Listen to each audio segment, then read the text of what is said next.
अहम खबर, झारखंड में जबरदस्त नक्सल हमला, 5 पुलिस एहलकारों को गोली मारकर कत्ल। झारखंड में जबरदस्त नक्सल हमला, 5 पुलिस एहलकारों का गोली मारकर कर दिया गया कत्ल।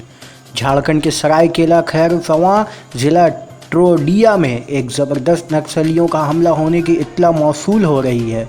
यहां पर हफ्तावार हाट में नज़्म नश्क का जायज़ा लेने गए 5 पुलिस एहलकारों को गोली मारकर कत्ल कर दिया गया।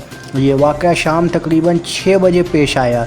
मीडिया रिपोर्टों के मुताबिक चश्मदीदों ने कहा कि जुम्मा को 2 बाइकों पर सवार मसला 5-6 अफराद ने तमाम पुलिस एहलकारों को घेरा लिया और फायरिंग शुरू कर दी। हमलावर इसके बाद पुलिस वालों की बंदूकें लेकर फरार हो गए। वाक़या के बाद हाट में अफरा तफरी का माहौल फैल गया।